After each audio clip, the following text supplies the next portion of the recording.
비타민 C는 면역력을 키우기 위해 먹어주고, 비타민 D는 요새 빛을 많이 못 본 날 위해 먹어주고, 그리고 유산균은 활발한 장운동을 위해 먹어줘야지.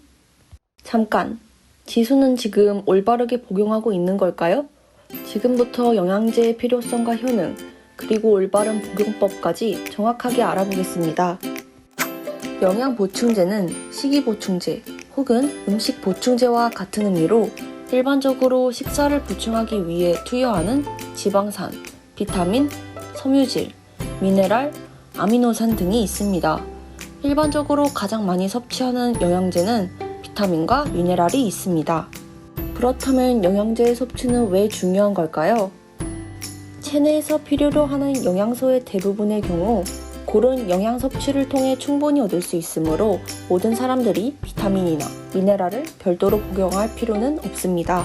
하지만 질병이나 기타 의학적인 이유로 몸에서 필요로 하는 만큼 충분히 섭취하지 못하는 경우나 식습관의 문제로 영양소가 결핍될 가능성이 있는 경우에는 영양제의 형태로 보충해줄 필요가 있습니다.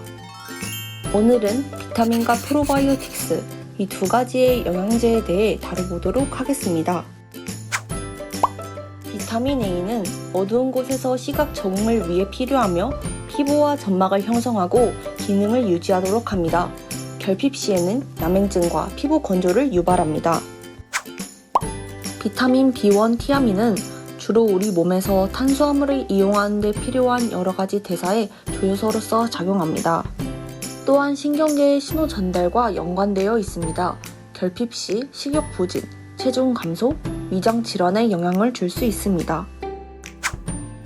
비타민 B3는 체내 에너지 대사 과정이 필요한 중요한 조효소 중 하나입니다. 혈중 지방과 관련되어 건강에 유익한 도움을 준다고 알려져 있으며 신경, 피부, 소화기계가 건강하게 유지되도록 도와줍니다. 증상으로는 피부염, 설사 등이 있으며 심한 경우 치매, 죽음에 이를 수 있습니다. 비타민 C는 뼈와 연골, 인대 같은 신체의 결합 조직 형성과 기능을 유지하는 데 필요한 영양소입니다. 유해산소로부터 세포를 보호하며 면역 기능에 도움을 준다고 알려져 있습니다. 결핍 시에는 기본적으로 결합 조직 형성의 결함을 가져와 관절 출혈, 잇몸 출혈 등 신체 각 부위의 출혈이 나타날 수 있습니다. 비타민 D는 호르몬으로 칼슘과 인의 대사를 조절하는 영양소입니다. 장에서 칼슘과 인의 흡수를 촉진하고 골 미네랄에 영향을 미치며 이를 통해 뼈의 형성과 유지 기능을 합니다. 비타민 D가 결핍되면 충분한 칼슘을 흡수할 수 없기 때문에 뼈의 발달에 영향을 미치게 됩니다. 그렇기 때문에 결핍 시 어린이가 굽은 다리뼈를 갖게 되는 구루병을 유발할 수 있습니다. 비타민은 크게 수용성과 지용성 두 가지의 종류로 나누어 볼 수 있습니다. 수용성 비타민은 물에 녹는 비타민을, 지용성 비타민은 지방질, 즉 기름에 녹는 비타민을 의미하는데요. 수용성 비타민에는 비타민 B1, B2, B3, B6, B12, 그리고 C와 엽산 등을 포함하며 섭취 시 필요한 만큼 사용되고 나머지는 소변을 통해 체외로 배출되므로 과량 복용 시에도 큰 문제가 생기지 않습니다. 반면에 지용성 비타민은 비타민 A, D, E, K를 포함하며 과량 섭취 시 체내에 축적되어 여러 가지 부작용을 초래할 수 있으므로 결핍뿐만 아니라 과잉 섭취에도 주의해야 합니다. 이렇게 수용성과 지용성의 차이로 비타민은 종류별 복용 방법에 약간의 차이가 있습니다. 각 종류에 따른 올바른 복용 방법에 대해 알아보도록 하겠습니다. 먼저 수용성 비타민 복용법에 대해 알아보자면 비타민 B는 물에 쉽게 녹기 때문에 식사 후에 복용하면 비타민 B군의 흡수에 방해될 수 있어 식전에 복용하는 것이 좋습니다. 비타민 C는 신맛이 강해 공복에 복용하면 속이 쓰릴 수 있어 식후에 복용하는 것이 가장 좋습니다. 우리 몸이 회복하는 시간인 저녁에 복용하는 것을 추천합니다. 더불어 비타민 B는 고함량 비타민이기 때문에 공복에 복용 시 속 쓰림 등의 위장장애가 나타날 수 있어 식후 30분 뒤에 복용하는 것을 추천합니다.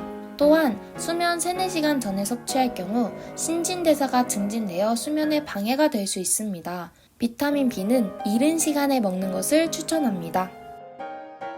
비타민 A는 지용성이기 때문에 식사 후 섭취해야 체내 흡수율이 높아집니다.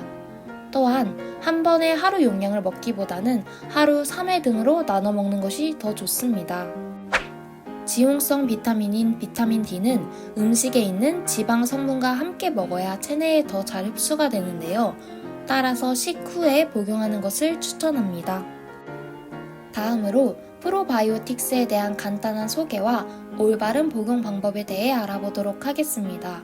프로바이오틱스, 즉 유산균은 탄수화물을 에너지원으로 이용해 젖산을 생성하고 단백질 분해로 유해 물질은 생성하지 않는 유익균을 말합니다. 프로바이오틱스 복용 시 설사와 변비를 예방하여 장 기능을 유지하고 장 점막의 손상으로 인해 발생할 수 있는 알레르기 또는 아토피를 예방할 수 있습니다. 또한 병원성 미생물의 성장을 억제하여 면역력을 높이는 역할을 합니다. 유산균은 노화 방지와 피부 미용에 도움이 된다는 사실 알고 계셨나요? 대장균 및 혐기성균의 생성물질은 몸의 노화를 촉진시킵니다. 또한 배변 활동이 원활하지 않을 경우 변 속 세균이 배출한 독성 물질이 혈류로 흡수되어 피부 트러블을 초래합니다. 장내 미생물의 균형이 노화 방지와 피부 미용에 영향을 미칠 수 있습니다. 유산균은 식사 후 복용 시 위산으로 파괴되어 위에 머무는 시간이 길어지기 때문에 장에 도달하기 힘들어집니다. 따라서 식사 전 복용할 때 생존율이 높기 때문에 식사 전에 복용하는 것을 추천합니다. 하지만 항생제를 복용하고 있다면 유산균과 함께 복용하지 않는 것이 좋은데요. 균을 사멸시키는 항생제가 유산균에 포함된 유익균마저 사멸시킬 수 있기 때문입니다. 따라서 항생제 복용이 끝난 후에 섭취하는 것을 권장합니다. 지금까지 비타민 A, 비타민 B, 비타민 C, 비타민 D와 그리고 유산균까지 다양한 영양제의 종류와 효능, 부작용까지 살펴보았는데요. 다양한 효과를 얻을 수 있는 영양제는 우리 몸에 꼭 필요한 영양소가 될 수도 있지만 과다 섭취 시 독이 될 수도 있다는 점을 꼭 기억해야 합니다.